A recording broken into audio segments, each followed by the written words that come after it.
What up guys, welcome back to another video. I figured I would show off some clips of this go-kart revving because, you know, we built the motor and you gotta hear it.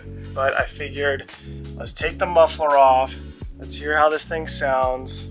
That's kind of the goal right now, especially since we don't have our chain hooked up. You know, it's nice, it's a good time to actually get these clips in because, you know, that way we're not burning out the clutch, we're not spinning the wheels, none of that. We don't have to worry about any of that.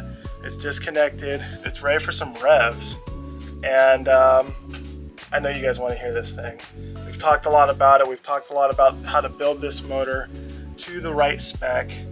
But what is all that talk if you can't see it in action? Let's get to the revs.